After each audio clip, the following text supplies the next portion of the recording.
नमस्कार। Early time में आपका स्वागत है। इन दिनों हमारे शहर में कुछ खास कम्युनिटीज़ में एक रिजेंटमेंट जो है वो स्टेट रेवेन्यू लैंड एक्ट के रिलेटेड उनके अंदर एक रिजेंटमेंट है। उनका कहना है कि ये लैंड जो एक्ट है ये इनके डिस्क्रिमिनेटरी है और इनको जो है एग्रीकल्चर लैंड को बाय या सेल करने में इनको बाहर कर रखता है और इनको डिबार करता है। इसी रिलेटेड हमसे बात करने के लिए आज यहाँ पे ट्रेजर फेडरेशंस के प्रेसिडेंट दीपक गुप्ता जी हैं। हम इनसे जानने की कोशिश करेंगे कि जो तीन कोई कम्युनिटीज़ हैं, महाजन, खत्री और सिख के कुछ हैं ऐसे जिनको कि इस लैंड रेवेन्यू एक्ट के तहत उनको ये हक नहीं दिए गए हैं कि वो ज़मीन खरीद व बेच सकते हैं। इस बारे में आपका क्या विचार है? थैंक यू वेरी मच, आप यहाँ आए। देखो, बड़ा अनफॉर्चुनेट है कि जब 370 धारा हटी तो जम्मू के लोगों ने सबसे पहले जो है स्वागत किया और व्यापारी वर्ग ने स्वागत किया कि हम जो है 370 का स्वागत करते हैं और छोटे मोटे नुकसान की ना परवाह करते हुए हमने देश हित के लिए फैसले लिए और उनका हमने स्वागत किया।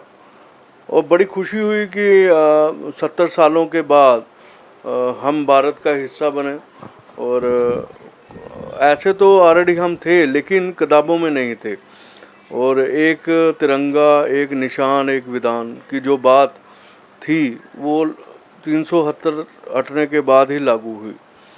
और लेकिन देखा गया कि बाहर से लोग, जितने भी व्यापारी हैं, जितने भी लोग जो है बाहर से आके लैंड हमारे जम्मू में ले सकते हैं, चाहे किसी भी किस्म की लैंड हो।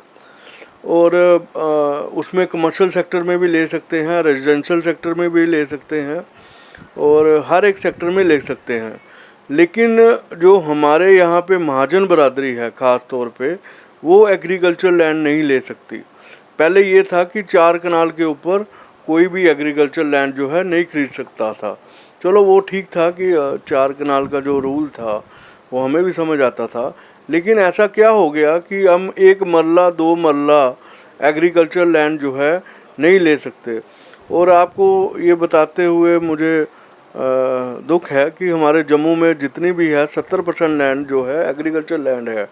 आप तालाब तिलो एरिया देख लो, जो पूरा बस चुका है, वो सारा एग्रीकल्चर लैंड है। आपका रूपनगर जो एरिया वो एग्रीकल्चर लैंड है। आपका ये सिद्रा एरिया है वो एग्रीकल्चर लैंड है। आपका ये बड़ी ब्राह्मणा का एरिया सरोर है, ये सारा एग्रीकल्चर लैंड है। ठंडी खुई सारी एग्रीकल्चर लैंड है। अप टू सांबा तक, आप बड़ी ब्राह्मणा से अप टू सांबा से पहले जितना भी एरिया है ये सारी एग्रीकल्चर लैंड है। एग्रीकल्चर लैंड में यहाँ आप बताओ, लोगों ने तकरीबन लोगों बनाए हुए हैं। किसी ने 2 मरले में, किसी ने 5 मरले में, किसी ने 8 मरले में। तो आप ये बताओ कि आप एक तरफ तो शहर बनाने के लिए क्या कदम उठा रहे हैं। सरकार जो है, आप बताओ, हाउसिंग कॉलोनी जब बनी, गांधीनगर बनी, उसके बाद छन्नी हिम्मत बनी, उसके बाद कौन सी को आपने कॉलोनी बनाई? और लोग कहाँ जाएंगे? लोग घरों में कहाँ जाएंगे? आज अगर तालाब तिल्लो में कोई मकान बेचना चाहता है, कोई महाजन अगर खरीदना चाहता है, उसको राइट ही नहीं मिलता, उसकी रजिस्ट्री नहीं हो पाती, 2 मरले की रजिस्ट्री नहीं हो पाती। आप तो एक एक्ट बनाया, एक्ट तो ये है कि बाहर से आके कोई भी कहीं भी बस सकता है। लेकिन जो जम्मू के लोग रहने वाले हैं, जो महाजन बरादरी की रहने वाली लोग हैं, और वो अगर वो मकान लेना चाहे, वो उनको मकान नहीं मिल पाएगा, उनको राइट जो है नहीं मिल पाएंगे, क्योंकि स्टेटस जो है एग्रीकल्चर है। मुझे ये समझ नहीं आ रही, ये कौन एडमिनिस्ट्रेशन में लोग बैठे हैं और कौन एडमिनिस्ट्रेशन के लोग जो हैं इस तरह की गाइडेंस जो है हमारे लेफ्टिनेंट गवर्नर साहब को दे रहे हैं। और आपके माध्यम से हम लेफ्टिनेंट गवर्नर साहब से अपील करेंगे, जब हिंदुस्तान में कोई भी जगह जाके ले सकता है और कोई भी हिंदुस्तान का नागरिक हमारे जम्मू कश्मीर में आके ले सकता है, तो फिर महाजन बरादरी या खत्री बरादरी क्यों नहीं ले सकती? तो क्या वो एग्रीकल्चर नहीं कर सकते? क्या वो खेती बाड़ी करने का अधिकार उनको नहीं है? क्या उनको एग्रीकल्चर में घर बसाने का अधिकार उनके पास नहीं है?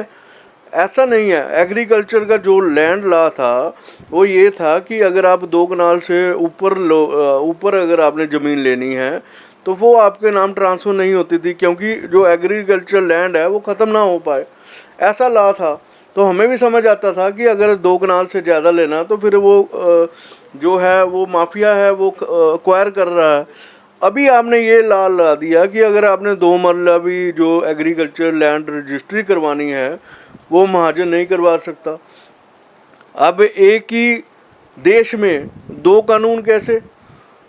महाजन बरादरी अगर बाहर हिमाचल में जाए वो ले सकती है वहाँ लैंड, एग्रीकल्चर लैंड।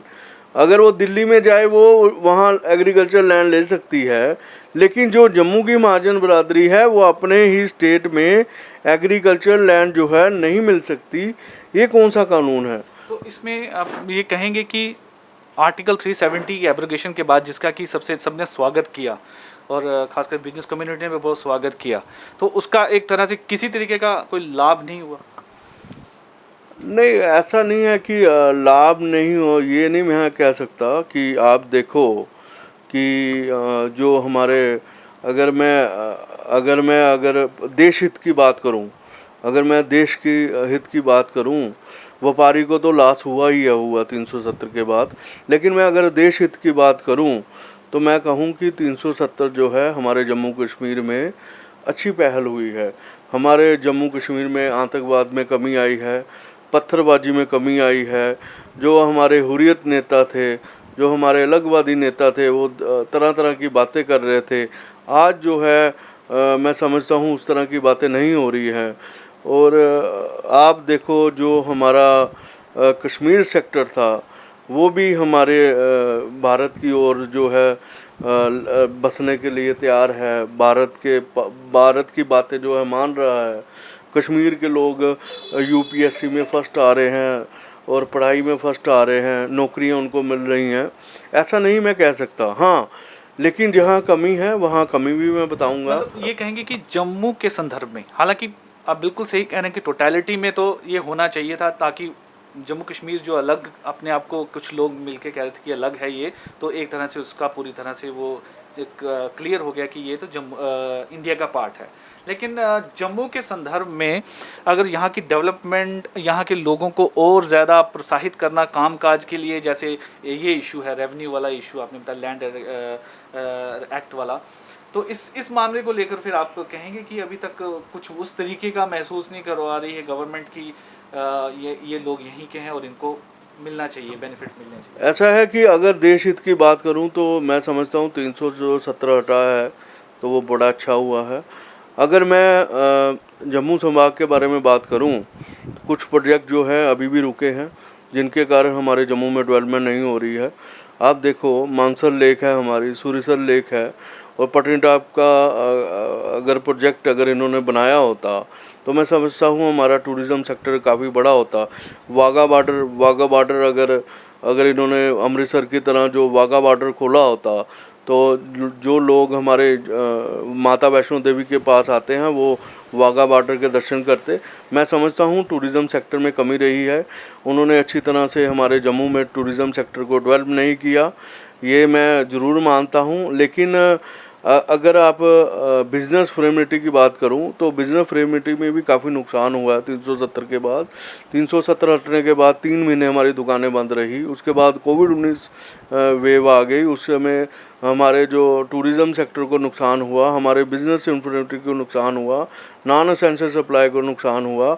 उसके बाद सेकंड वेव आ गई और मैं समझता हूँ व्यापारी वर्ग को जो कुदरत की मार, मैं कहूँगा कुदरत की मार जो है ज़रूर पड़ी है। आपके माध्यम से एलजी महोदय साहब से ये अनुरोध करूँगा कि इसमें ज़रूर आप जो है हमारी जो ये महाजन कम्युनिटी का जो लॉ है और जो नीचे एडमिनिस्ट्रेशन के लोग बैठे हैं उन किन लोगों की मंशा से ये लॉ बना है, उनकी तहकीकात होनी चाहिए और इंक्वायरी होनी चाहिए कि क्या कारण था कि अगर 2 मरले भी जो ज़मीन है वो महाजन कम्युनिटी नहीं ले सकती और बाहर हम महाजन लोग जो है हिमाचल में ले सकते हैं, दिल्ली में से ले सकते हैं, पंजाब में ले सकते हैं।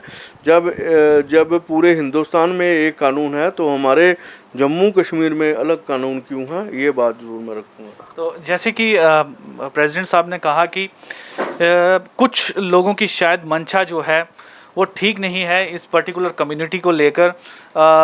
ये इस चीज़ को लेकर जो है एलजी साहब को देखना चाहिए कि इन कुछ कम्युनिटीज़ के साथ जो डिस्क्रिमिनेशंस हो रही है इस लैंड एक्ट के तहत, इसे जल्द से जल्द दूर किया जाना चाहिए।